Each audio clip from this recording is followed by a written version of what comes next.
with it? What is the you want to do in the long run? You know, Mhm. let's tackle your depression. So how are we going to fix that? You know, instead of ignoring it and just putting a smile on, getting dressed up, going out. Let's really focus on what you are trying to do.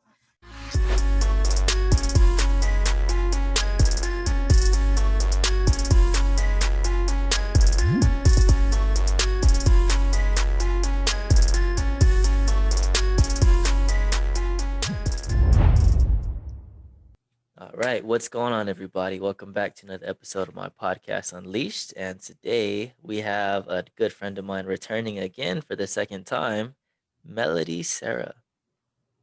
Hi. How you doing, Melody? I'm doing good. I I'm was doing like, really good. Sorry, there was a tad bit delay. I'm doing okay, really okay, good. I'm excited. yeah. So, what have you been up to since, I guess, just the craziness of this year? You know, we talked about it a little bit last time you were here on my podcast. What have you been doing since then? I know that you decided to go Twitch full time. Yes. So I decided to Twitch full time as of late. I've been part of Twitch for years, but I decided to finally just do it. You know what I mean? Just try to get into a community that you're so scared of. Just commit. I was debating on going back to the bar industry. However, that is becoming problematic. Mm, So I said, how about this? Because I work I work at a nursing home. I'm like, how about this? Instead of committing my time for a dollar or two tip from customers working at a bar 4 days a week, how about we commit our time into something that you love, which is Twitch streaming? You love connecting with people from other countries, learning, connecting. So I'm like, how about we do that? How about we advertise for ourselves instead of a bar and see what happens, see how many people we can talk to and just, get connected with. Because let's be honest, can't go back to a bar anytime soon. So yeah, I mm. decided to do that and it's been an amazing journey. I love it. I love it. So, what made you take that leap? You're talking about it right now, but was it scary for you to go into full time, or was it something you always wanted to do, or like what was that journey like for you when you first started? Really, your Twitch and going live in front of everybody. Were you scared of it? Were you nervous? How did you feel about it? So I talk a lot. I don't stop talking, unfortunately, especially when I'm streaming. I talk to myself a lot, and people tend to tune in and they just start talking. They're like, "Oh, I love how you're talking to yourself. This is great." I'm like, "Absolutely," and that's how we make friends. But no, I was when I first started streaming. We had our own show prior to all this on Streamy, me and a group of girls. However, the streaming company went downhill. A lot of things happened, so we were no longer part of that. Some of us decided to do different things. I decided to continue streaming on Twitch. I had a friend of mine who ended up working for a gaming company who was also part of the group. Another one who's design. Anyway, everyone's doing absolutely tremendously. So it was a bit nerve wracking. I started streaming with basically zero followers, zero viewers, and then it turned into little by little, and then people start talking, and I met a lot of amazing people. I went through great big depression, and just going on there streaming, just playing a game and having someone say, "Hey, how are you?" or "I love this game," just connecting on that. I'm like, wow, this is doing some wonders for my personal mental health. Just talking to a stranger, and I don't know, it felt so good. So I started focusing on mental health when it comes to my streaming. Mhm. And yeah, just connecting with others. It's amazing. I highly recommend everyone streaming.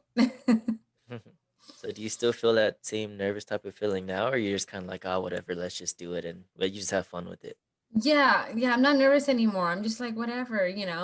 But if I do see like a good number of people watching me, then I'm like, start sweating. Why are you See, watching me? I think we both probably have that same thing because now, as I'm doing these podcasts a lot more, it's like I'm not nervous exactly. I'm actually more excited, but it's more a sense of I just want to make it more like entertaining and valuable for everybody. I guess that's one of my main things I really want to focus on. Is that how it feels for you too, or? Yeah, absolutely. Do you feel like there's more pressure on you now that you're going up and up in the ladder and you feel like you need to provide more content, or how do you handle that? Honestly, I kind of I feel kind of detached from it, to be Yeah. honest. It's more like because I feel like if I put myself directly in the moment, I feel like I could just go get kind of get lost in the emotions of everything. Like, oh man, what about this? What about that? Like, I don't want to get too much into my head, you know? Mhm, mhm, So I just kind of like keep a really chill attitude about it. But it did take a lot of building up, you know, because this is something I like talking about to with a lot of people when they first follow their dreams or when they first step out to do something. It's like you're mhm, going to worry about criticism, you know? You're going to be worried about those bad comments, those, you know, like what if nobody likes this? What if nobody likes that? And then that mhm, could take a toll on people, but really what it's about is just building up that mental resiliency to be like, no, okay, I need to do this. Let me step out of my comfort zone, even if it's just a little bit.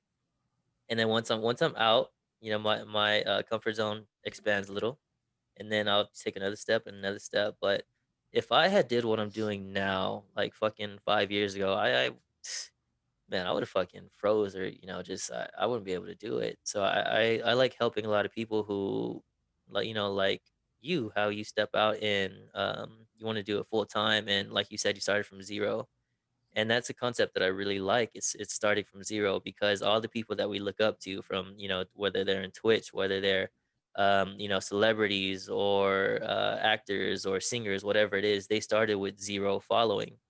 So mhm, it's like when you first come out, nobody knows you. So you really have to keep putting yourself out there. You have to keep, you know, like saying, hey, like to the world, this is who I am. Let me be confident in what I'm doing. Let me, you know, even if somebody says something bad, it's kind of like I gotta what I do if there is some, like, negative feedback or something is I'll kinda take a step back and be like, "Alright, before I get defensive about this, is there something valuable in here? Is it like are they trying to tell me something? Like, did I do something wrong in this? Is there something I could be doing better?" So I don't mhm. really take it personally in that, you know? Yeah, yeah. So is there anything like that for you, or what has your you said a little bit about your progress now, but, from when you began to now, how have you felt that you said mental health, but how else has it grown you as a person? Oh my goodness. I've learned a lot. I've learned so much from people from around the world. It's amazing. Even when the pandemic started and lost my bartending jobs, I tried to do bartending Twitch. It was called Melody's Bar. Um, it was fun. It didn't go too well because I was just really drunk. Because, who's going to take my drink? It's just me. I got to check my drink that I just made. Can't Yeah. let it go to waste. And it was a lot of fun. We did giveaways.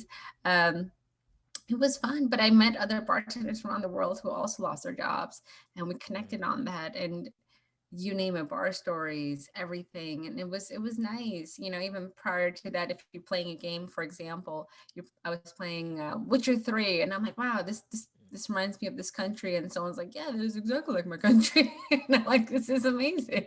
I'm like, you're there right now? He's like, yeah, I live here. I'm like, what? I need to go see you. This is great. And we're connecting on that. And say I've followers from years ago, and I'm streaming today, and it feels good to see them, to be like, oh my God, I remember when you popped up years ago, and how are you? And it's still so personable. But it's changed me a lot. I've learned a lot. I feel like I'm still growing, I'm still learning. The Twitch community on Facebook, there's multiple Twitch communities. There's one called Tisan, TSAN. Anyway, long story short, it's such a supportive community that helps one another out, regardless if you're a small streamer, big streamer. It's just we're all there to help one another, and it's just so uplifting. And I've met some amazing people on there whose streams are so good, and I'm like, oh, I want to do that, but let's be honest, it's not me. So learning to be myself, and mhm. going forward with that, it's nice. It's nice. Are there any of those, like, kinda more elitist type people who are, like, at a higher level, I kind of feel like, "Oh, you're just, you know, at a lower level, like, no, I don't need to pay attention to you." Is there any of that toxic type of thinking in the Yeah, Twitch community? absolutely, 110%. You have people going, "Hey, I'm rating with like," no, I'm sorry. We have people going with, "I have this many followers, this many viewers. I get over like 500 viewers. I'm looking for someone to collab with who has equal 500 viewers." It's like, what? Mm, yeah. What? So you're only going to connect with people who are the same level? Like, I don't get it. But there are some elitists, obviously. But if they were to, bring that mentality into certain Facebook groups, then that is, not acceptable. And others do come after them who are also, big streamers were like, hey, this is not cool. Like, you don't treat others this way, and your stream would not be, tolerated. So Mm, canceled somewhat. yeah. See, But that's pretty yeah. cool because I've kind of noticed that a lot in a lot of different industries. There's always those elitist type people, and it kind of really does set like a poisonous, like it's like a poison through the industry, you know. Hmm. Yeah. So But the do beauty you thing have? is you don't have to be a gamer to be a Twitch streamer. You can do anything on Twitch nowadays. You can do your news, podcast, you name it. You could cooking, working out, chit chatting, traveling stories, bartending, everything and anything. It's really nice. Yeah. So for people who don't know what Twitch is, can you explain it to them real quick? Yeah, so Twitch was a gaming platform essentially. It's a streaming gaming platform. It started out with you essentially show what game you're playing, and you are either reviewing it, showing the gameplay, play through first time, and you have people who are able to chat through all of that and talk to you and communicate with you, and you can start a community there. Yeah, and then it turned into, once I believe Amazon bought it, and turned into you can do anything and everything on there, and it gave you the appropriate tags to use for your streams, and you can customize what you want your layout to look like. Think of it as a live MySpace. Ah, nice. If Okay. that makes any sense. Yes. That's actually But pretty it's cool. nice. It's not that Mhm. different than bartending. Well, it kind of is. Bartending, you're always advertising, come see me, look at my cute picture, come see me, look at the alcoholic beverages we have, this is on special. Well, when you're streaming, it's you're advertising yourself, you're working for yourself, and you're showing people what you're streaming, what you're doing. Mm. It's really nice. So what brought you to Twitch? What made you decide, hey, you know what, I want to do this? There's a game called Knights of the Old Republic 1. Hmm. it's it's a Star Wars game. I love Star Wars. It's such a good game. The storyline is so great. It's the first game to introduce what you do in the game affects the storyline and your Mm-hmm. character. So then all the other games picked it up. It's fact. Fight me. It's a fact. So anyway, I wanted people to know what that game was once the online version came out. And I'm like, you guys don't know the real Kodar. Like, let me show you why this storyline is amazing. You need to know this. Like, let me show you what's up. Well, it turns out you can't really stream Kodar. But so that was kind of a bummer. But yeah, I wanted to start streaming because I wanted to connect with like-minded people, and I loved talking to random people. It felt good. It was awesome, communicating and connecting with someone across the world regarding mental health. It's like, this is nice. We can be there for one another without knowing one another. This is beautiful. So yeah, Mm. I want to do that for others. Do you have any Twitch streamers that you look up to? My goodness. I have no Twitch streamers that I look up to. I consider them my friends, and I love what they do because what they do is different. I look up to see, for example, how different theirs are, how they interact with their friends. Hmm. One of my friends raps, the other one paints, and I'm like, this is amazing. Like, I know you in real life, and I never seen you rap. This is really, really cool. But yeah, it's more like inspirational, Hmm. Yeah, that was one thing that I like doing, especially a lot of people in different fields. Like, let's say if you were in cosmetology, there's always some type of bigger hairstylist or someone you look up to that you kind of model after. Like, oh man, I like what he does. Let me try to do that same thing or whatever it is. There's nobody that you try to like model after in the Twitch community with the gaming that you do and stuff. No, no, Really? not at all. Because here's the thing, when I'm streaming, when I'm going live, Hmm. I have to be myself. I Yeah. can't, you know what I mean? I can't try to have a different persona or put a stash on, like the other, streamers, which is, I think they're awesome, who put on a wig and they look so cool, they Mhm. change it up a bit. I generally cannot do that. I have to be myself. I'm a weird dork. You know what I mean? I'm gonna be dorky. So, and I can't change that for the life of me. I tried being professional. It did not work for me. Yeah. I cracked within like 5 minutes. Hmm. I'm like, okay, this is not working. I tried the bartender me, did not work either. It was just a lot of drinking. I tried just the regular me, and it fit. And I'm like, okay, my Twitch name is the Smiling Octopus. We're gonna smile through this, and we're gonna draw a cute little octopus. But it's, I don't, it fits. And here's the thing: and when you try to obtain a different persona, I feel like the viewers can see that. They can Hmm. see that you're trying to be something else. Like that's not the Hmm. real you, you know. And Yeah. I'd rather just show the real me. That's to me is another key to success, really. It's authenticity. Because like you said, people can really, no matter how much you try to hide it, no matter how much you like want to put on a persona or mask or whatever it is, like people can 100% tell, and it's going to come out sooner or later, no matter what you try to do or what you try to fake or anything like that. It's going to come out. So Mhm. I definitely agree with that. But let's go back, because in the last podcast we talked about you were born in Iran. Is that correct? Yes, Okay. yes. So what age did you come here? Around, well, I left the country around five, 6.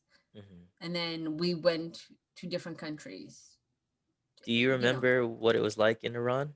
I Oh, know you were absolutely. young. Oh, Well, absolutely. It was hell.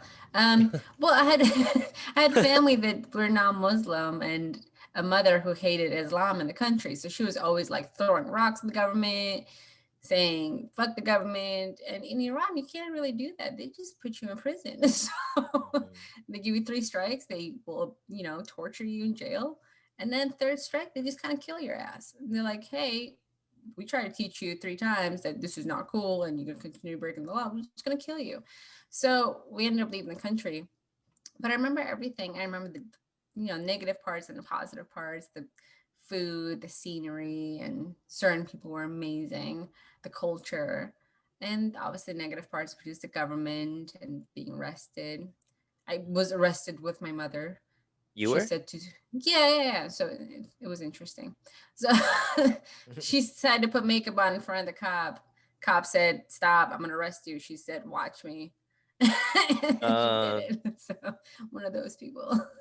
yeah, I could relate to that, because I had kind of the same problem. Like when I was in school, it was like they always told me, "Hey, you can't spike up your hair," and I was like, "No, fuck you. I'm gonna do it." And then I always had a problem with the uniforms and shit. So it was just, I Mhm. guess when it came to authority, I was always like a little more rebellious. So I like your mom. She seems like a cool person. Yeah, yeah. She was more like, standing up for the people. She was always in all Yeah. the riots.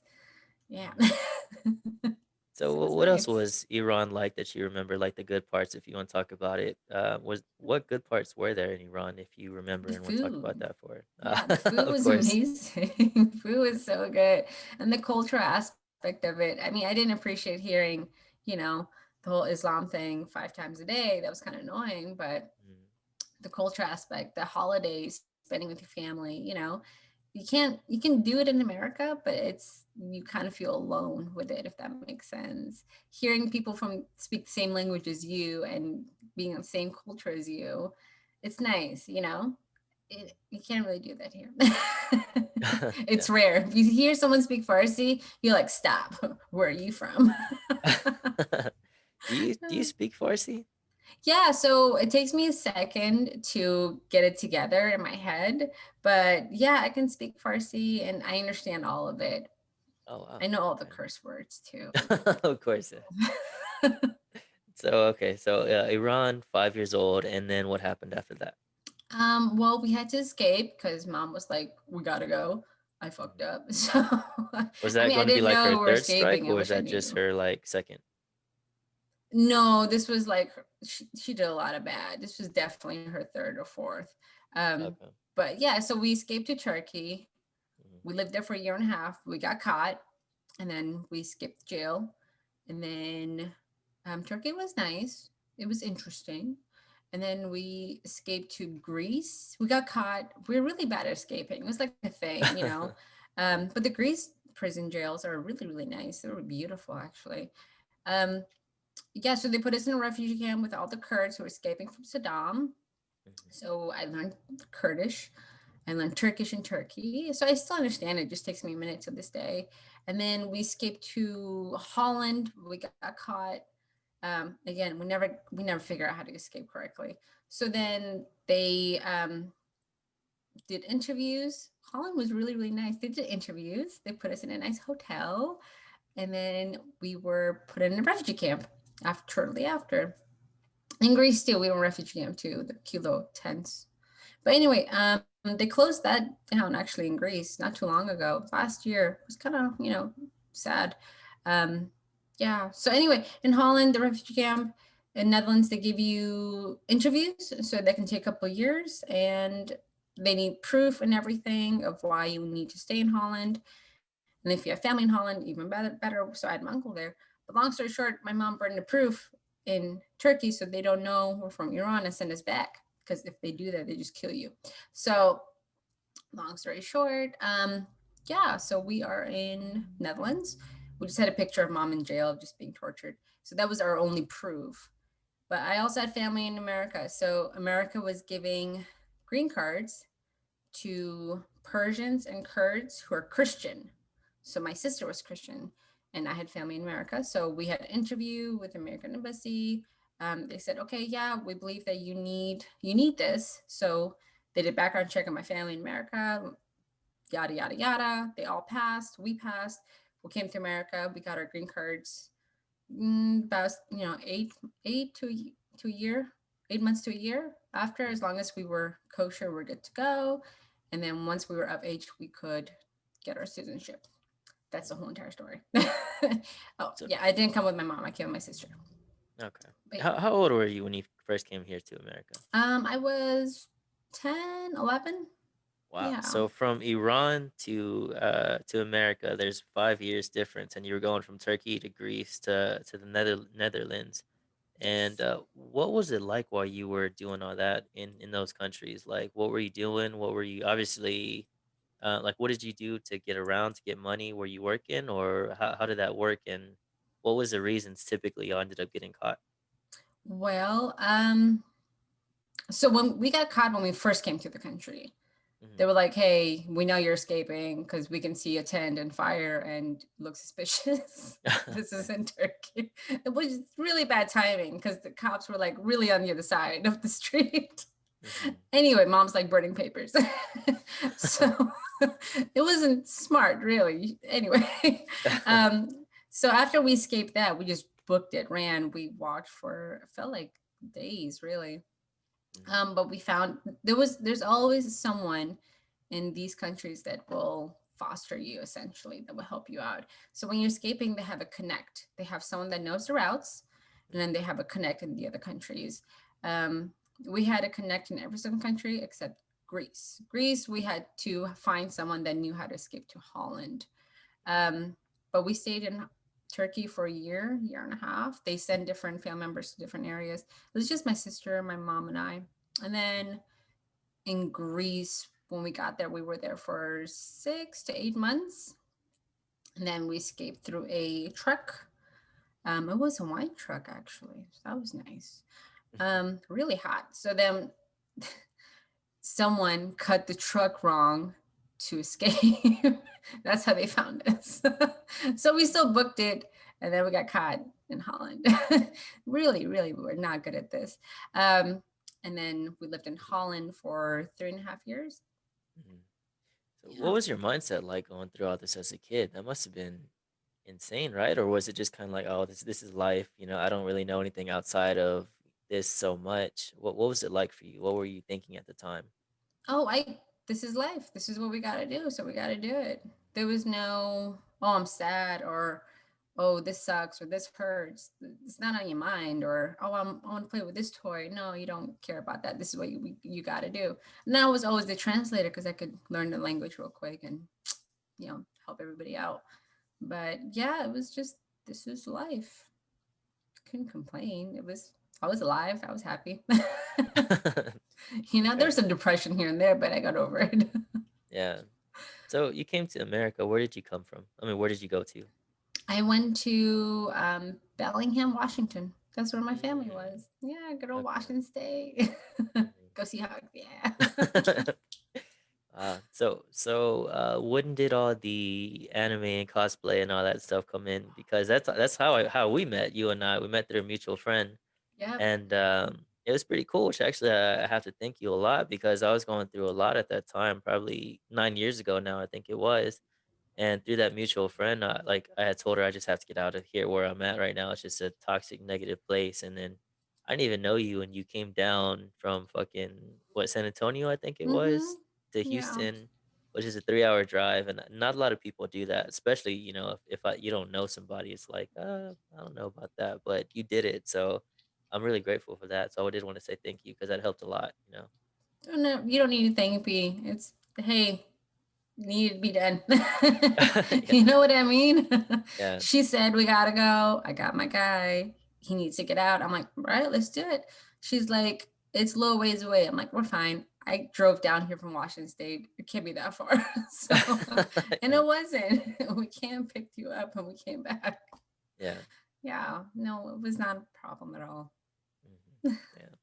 So how did the anime stuff and all that come into play? Because you That's you right. you cosplay a lot.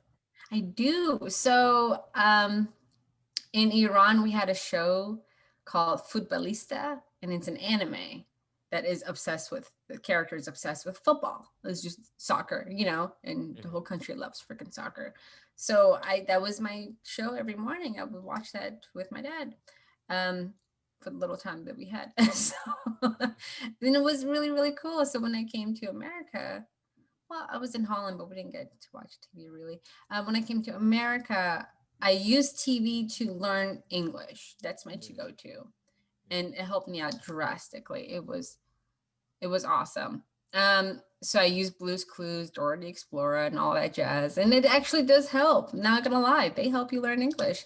And then I discovered Sailor Moon, mhm. Dragon Ball Z, and I Of was course. hooked. I'm like, yes, I want to be these characters. This is amazing. But I didn't start cosplaying until college. Mm, I was like, wait, there are people who cosplay? This is amazing. I just got to make my costume. So I made my Kiki's Labor Service costume, which would look like crap. And then I figure out how to do it correctly. And yeah, it felt good. It was fun to be somebody else for a change and be a character that you don't think about, that you don't have to be yourself. It's a way to be out of your shell mhm. and have fun with, nerds, other nerds alike, and just have a blast. It's so So great. so what was your first anime convention? Was it in Washington? No, it wasn't. I wish it was because I heard that's the best anime convention. San Japan was my first one. Oh, Yeah, okay, San okay. Japan.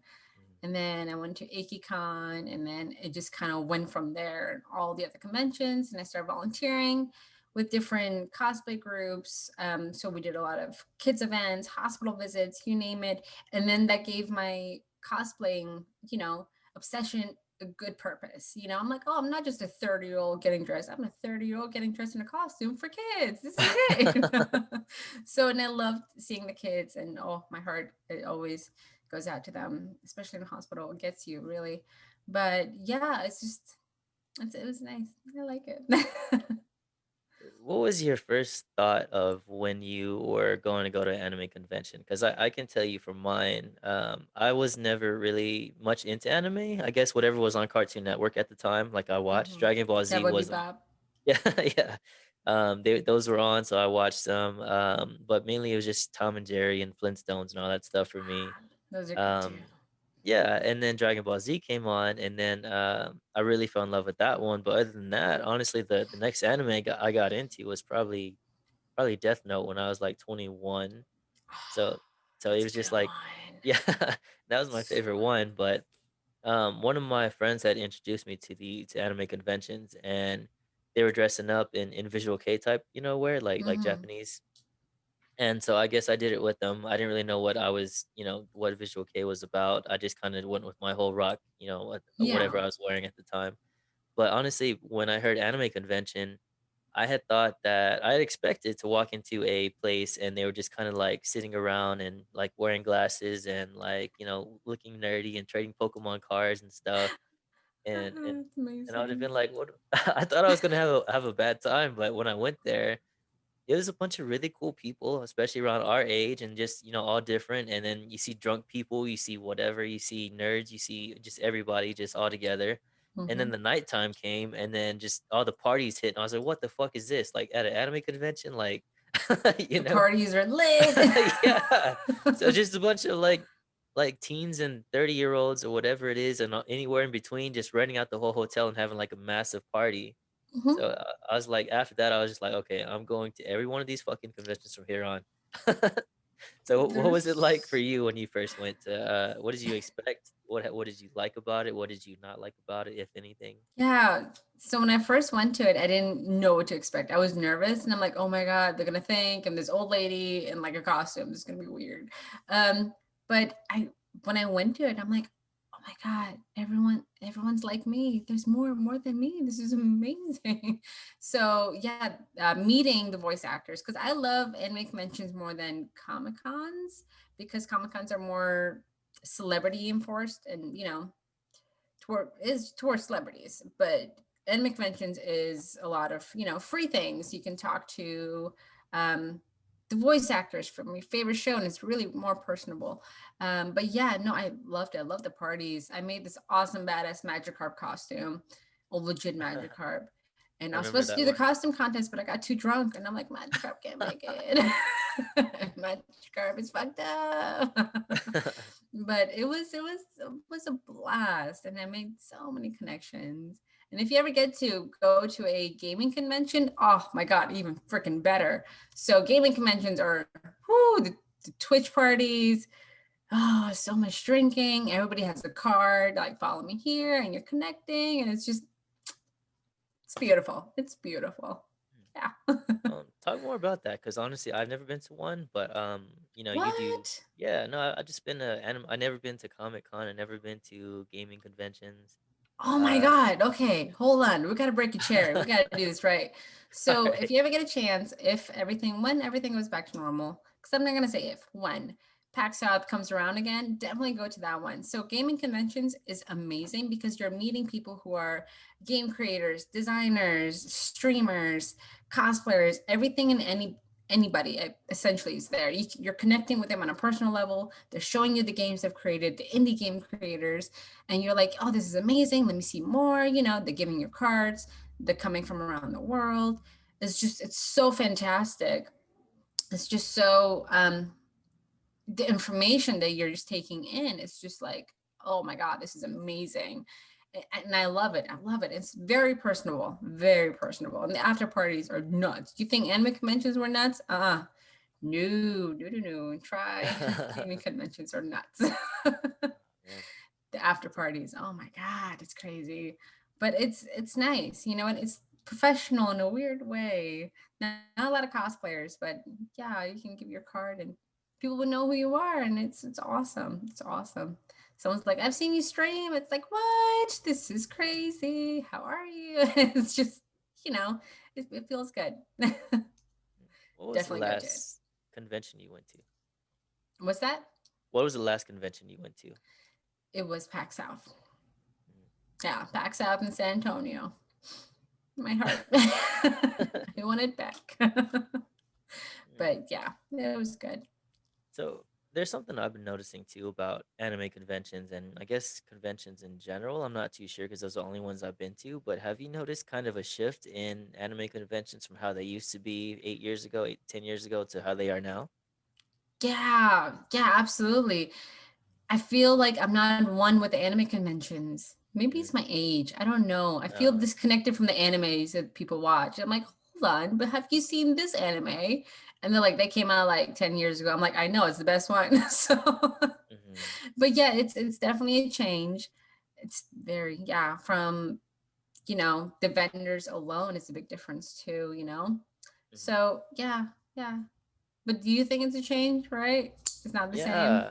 I used to have a lot more fun, and it wasn't because I've gotten older or anything like that. I think I've noticed it's become like a little bit more negative environment, It's a little bit more Mm, seems a little bit more clicky, seems a little instead of like everybody used to be all together and just party as one person. Now it's like that still happens, but you kind of divide more into groups, and it just mm-hmm, seems like negative gossip spreads a lot more faster around the whole convention. Not even like you could be in Houston, which a lot of good conventions happen in Texas, mm-hmm, but the people in California will hear about what goes on in Houston, and it's just kind of like the whole anime convention community just like hears about everything. So it's just kind of like a bunch of gossip gets spread like so easily, and it's just like I don't know. And it's become like seems like a little bit harder to meet people. I guess maybe that's just me. I don't know, but do you No, feel I like that? agree.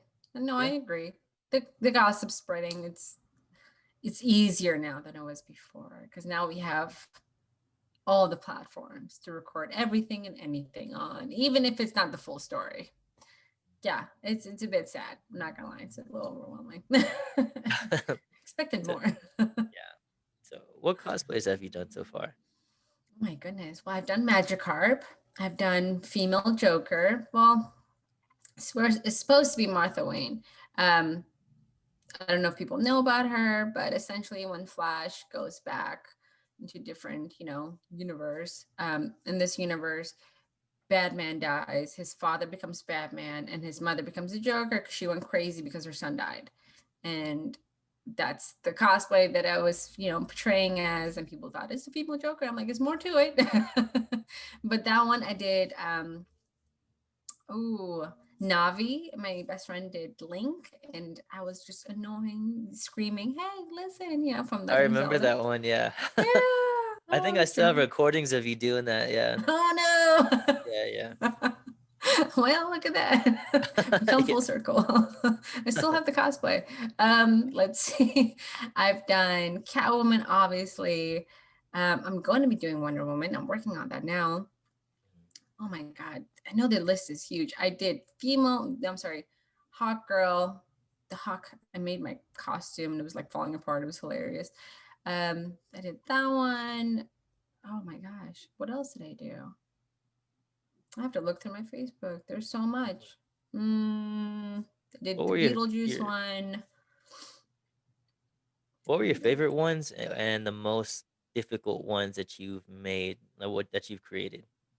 The difficult one that I created was definitely Hot Girl because I was making the wings myself and it was a lot bigger than expected because it was just me at home by myself eyeballing it. I'm like, this looks about right. I mean, who's going to help me put it on? There's no one there. So Mhm, that was the hardest one.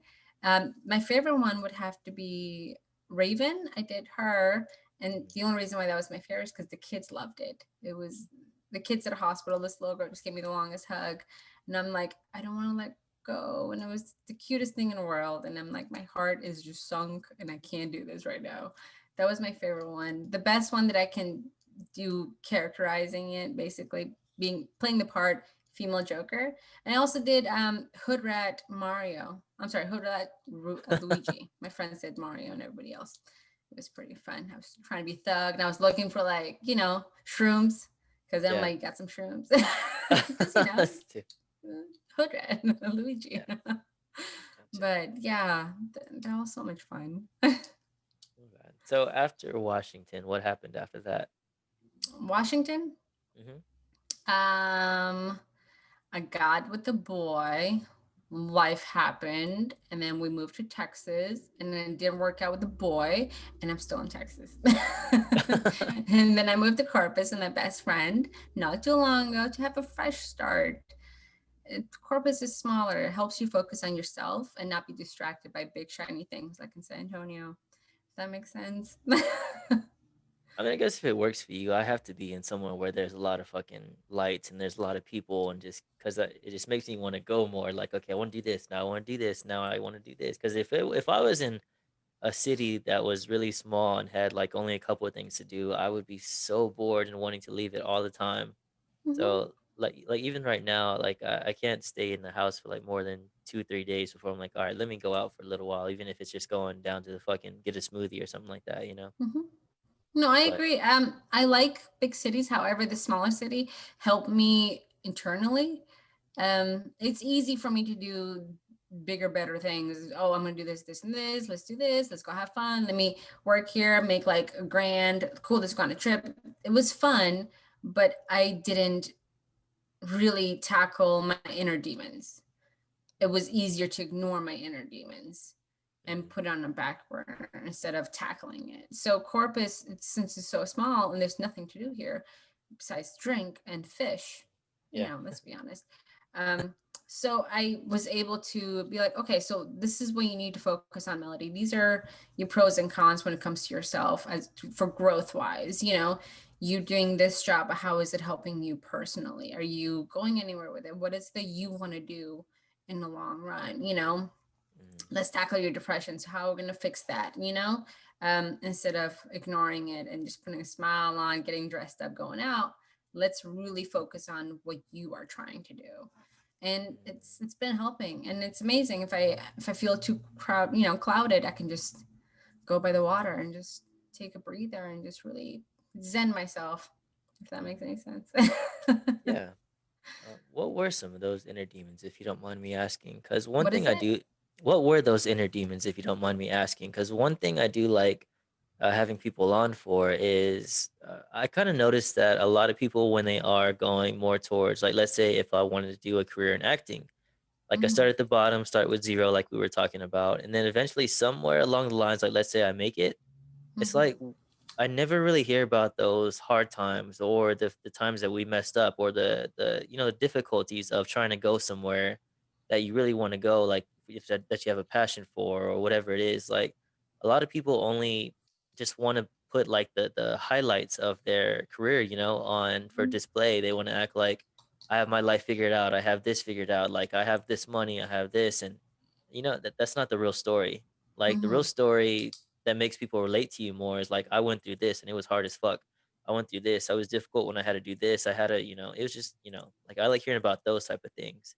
So what were Yeah. some of those inner demons that you had? Yeah, absolutely. So self-doubt was the biggest one. I would come up with 101 ideas how to do this, this, and this. It'd be awesome. But I would never follow through with it because I had self-doubt. I'm like, well, society says I need to do this and this and this. And then bartending gets me easy money, but where is it taking me in the long run? Nowhere. My resume looks like shit. It does. It has 101 bars on it, a CNA job and a bookstore job. And I'm like, okay, well, that's a bit problematic. If I would have done a if I would have stuck with a regular job for as long as that I've been bartending, I would have had something to show for, whether it's a retirement plan, whether it's, medical insurance, or something, you know what I mean? I would have gone up in the ladder, made a lot of money. But what is it that I need to do that would help me personally? So Twitch helps me personally, helps me mentally. It's amazing. It's a stress reliever. It's a connection. It's amazing, and I get to broadcast something that is just me. It's about me. It's not about somebody else's business who doesn't know how to run their business. It's not about kissing ass because the boss feels you know woke up in the wrong bed. It's just me. I get to be myself. But also, my other demon is, well, you also need to make money. So what are you doing with that? Well, I'm currently trying to find a different job, and it's easier said than done. Attempting to go back to school in January, that's something I would not have done. I'll be honest, if I lived in San Antonio, I would not have gone back to school. I would have just said, no, I don't need it. I'm good. Making good money bartending. Like, I'm good. I'm solid. I would have stuck by that, and not have anything to show for in the long run. But staying here, realizing that you do need to go back to school. Let's look at a different career path. How are we going to tackle this? How are you going to grow at 30 years old? How are you going to grow? What are you going to do? Depression sucks. Let's be honest. COVID hasn't done much, it made it worse. So, those are my inner demons: self doubt, trying to better myself, have something to show for. Yeah, it's so hard. I agree. What would you say was the number, like the top two things that helped you kind of conquer those demons? Doing it, not talking about it, just doing it Mm, and taking the first step. So, me saying, oh, I think I'm going to start school. No, I'm not going to think. I'm just going to do it. So, I applied for school. I did the FAFSA. I did everything, and I got green light, green light. Let's start in January. That's the start time. I want to Twitch. Okay. Well, I talk about doing Twitch all the time. I do it here and there, but I've never stuck with it full time. I've never sat down and put in the same effort as I do in somebody else's business, which is a bar, for myself, because I like helping others. I like doing things for others, but it's time to do me. You know what I mean? Let's mm. focus on that. So going forward. That's really what helped me. Instead of talking about it, just doing it. And this Mm. is where we are. I love that one because that definitely applied a lot in my own life. Mhm. It was just like you said, so many people they have ideas and they stay stuck on their ideas, and then eventually someone else does that idea, and they're like, "Oh, I thought about that. I should have done that." And a lot of people just kind of procrastinate on their dreams or on what they want or just anything. And a lot of my life has just been like you said, same as you, just doing it. Like when I flew across the country by myself, that was me just doing it. It's just me alone in different countries. And so that definitely, like, business ideas, it was just writing everything down. I was like, "Okay, what ideas do I have now? Let me write everything down on the paper, and Imma start working on them one by one," or just Mhm. whenever any opportunity pops up that can help me in any of these ideas, I'm gonna execute on it right away. I'm not gonna talk about it, I'm not gonna think about it, I'm not gonna share it with a bunch of people and try to get their input. I'm just gonna go after what I want. Exactly. You just got to do it. You can't wait for the green light from people. You just Mhm. do it. You know what I Yeah. mean? And it's amazing because you yourself, you support so many people and friends, right? Mhm. And everything and anything they want to do. Yeah. Well, guess what? Now it's your turn to do what you want to do and get that support back. Mhm. And if they choose not to support you, then you know where you stand. You know what I mean? Mhm. I like that. Yeah. So, the smiling octopus, where did that come from? So I made this little guy. I How did didn't you make him. I painted him at a friend's birthday. And I was trying to come up Okay. with names because my name used to be Melody 360 and I don't play Xbox. I'm a PC gamer. So I'm like, hold up. That alone is a lie. Like 360, I'm from Washington State. That's why I picked 360. So Mm. I'm just playing around. I'm like, I'm trying to come up with names. It's been like 2 weeks trying to come up with a new name. And my streamers, I'm like, guys, look what I made. It's a smiling octopus. It's so cute. And then I'm like, it clicked. I'm like, you guys, I want to be called the smiling octopus. So yeah, his name is Herbert. So cute. Herbert. And he has not let me down. I gave him cute little teardrop because, Mhm. well, he looked too cute. He needed a little thug in his life, so I gave him cute little teardrop. Yeah. Mm. So what is your plans moving forward with Twitch? Do you plan on doing this for a long time, or what is your overall goal and vision for Twitch? So my overall goal, it would be nice. This is like years ahead. Hopefully someday I can become partner. Um, Again, the subscribers are nice. It's very appreciated. Followers are nice, very appreciated. But my main goal for Twitch is help people with mental health. Tell them that they're not the only one in this, who feel lonely, and make it seem like have them feel like it's okay to talk about their depression. They shouldn't have to hold it in, especially to the men who feel like they need to keep it in. And I think it's fucked up. It shouldn't have to. Have an open area, safe haven for definitely LGBTQ community. That's what I want. I want a community that is there for one another, helps one another out. Yeah, and hopefully someday I can have my own show. Doesn't matter what, I can make my own show, don't matter. But I get to interview others from around the world like you're doing. Mhm. But yeah, on Twitch. and and also game with them too, play video games, talk about Star Wars. It'll be a Yeah. little nerdy show. So not like yours, but Yeah. similar. With like Star Wars helmet hats. Right, right. So, of course, I gotta ask, what are your top, let's say, top 3 games of all time? Knights of the Old Republic 1, of Mhm. course. Witcher 3 is such a good one. Um, and the third one, I do love Diablo. Diablo is really good. Diablo 1, 2, and 3 is really, really good. You're making me choose. This is impossible. They're all such good games. Okay, sticking to that. That's Mhm. what I'm picking. Because I cried a lot in Witcher 3, and then Mhm. I cried a lot in Kodar 2 as well. Well, it's a lot of tears. Okay, Mhm. we're gonna pick all those three. Okay. Going with that. Alright, because I saw you earlier today on Facebook, you posted about Metal Gear, and that is one of my favorite games of all time, like That's not a 100%. That game. was like Let's be oh, honest. It's a movie, movie. It's whatever. not a game. No, I Eh, love Metal Gear Solid. Metal Gear is amazing. That is definitely a top top. Yeah, no, it's amazing. Do you remember the old ways? How you had to kill that sniper guy, and there was a trick too. You just have to wait, keep the game Oh, on, and he in just part died on his 3? own. Yeah, Yeah, in part 3. Yeah. Did you but play all such of a them? good game. It's Which one did you such a like the beautiful best? game. Metal Gear Solid. My goodness, man, I don't know. I'm just going by which movie I like the best. I can't pick because they all go so beautifully together. The cinematics are so amazing, and the gameplay is fantastic. And the way that the options that you have in your character alone, changing your, you know, stands from being basically, sneaking in and just, I can't pick. What's yours? I cannot pick Definitely the first one. the No, no, first okay. one. When I say the first one, not the Super Nintendo ones, I mean the Hmm. PlayStation one. Okay, fair. Yeah, Fair. Okay, I can see that. That's a good one too. That's a good one yeah. too. I guess Such a because good movie. that's where it all started really, and I like what they did with Twin Snakes when they revamped it with new animations and stuff. So that was Mm-hmm. cool.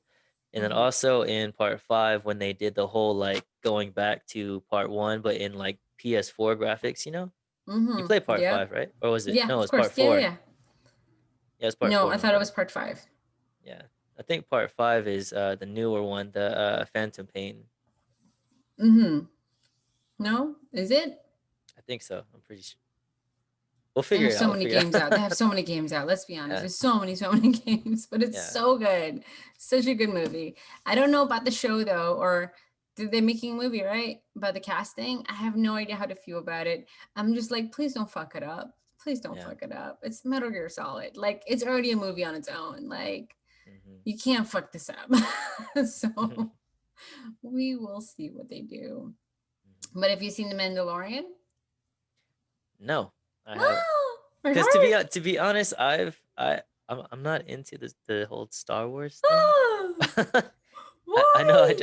I don't know, I just never got into the movie. I watched the movie with Samuel L. Jackson. I think that was probably the only one that I've actually seen of the movies. And I think I played a little bit of the game where with what's his face? The guy who plays Joker off of Gotham in the TV series. Yeah, You know who I'm talking about? yeah, Mark Hamill. Yeah, so I played one of those games with him in it. I don't know which one that was. I know it's one of the recent ones, but that's probably about it. Oh, my heart. I You know. just stabbed me so many times. I know. I know. Just watch The Mandalorian. Just you don't need to see movies. Just watch Here's the thing. You need to watch Stormtroopers. You need, well, hold on. There's a whole thing you got to watch. Okay, you know what? Yeah, just start with The Mandalorian. You'll love it. Just watch that, and then you'll get into it. Sounds good. You will love it. All right. Other than that, is there any, I guess as we wrap up, is there any last things that you would like to say or any else that you would like to input or questions or anything? No, I mean, there's one last thing. Just it's okay to vent about your personal problems. You know what I mean? It's okay to be depressed. It's okay to have your down days. As long as you're opening up and sharing is the most important thing. So you don't feel alone and stuck in your own mind. But yeah, watch The Mandalorian. That's the last thing. You need to watch The Mandalorian. Yeah? Star Wars, get on it. I got two lightsabers coming in and a helmet. I'm so stoked. Wow. I'm pretty sure you'll be posting a picture of that too whenever you get it. Yes, Yeah. it will be exciting. So Awesome. All right. Well, Melody, thank you again. And where can people reach you if they want to check out your stream? And this is important too because a lot of people right now in Japan are listening to you, and Russia and a few other places. So if you would like to say something to them, you can. But yeah, yes. go ahead. Yes. Oh, wait. I know Yatsi Balblu means I love you in Russian. Да. Um, yes. Okay. So yeah, you can catch me on Twitch. So it's twitch.tv/, the Smiling Octopus. Literally, the Smiling Octopus. Mm. Apparently, it's also a hentai thing, but it's also my name. I was told that, and I'm like, you know what? That's cool. We have that in common. Mhm. But yeah, that's me. Catch me there. Talk to me anytime you guys want. Doesn't matter about what. Everyone's welcome. All right. Awesome. Thank you again, Melody. Thank you for having me on the show. All right. Bye. Everybody else, I hope you like this episode and take care.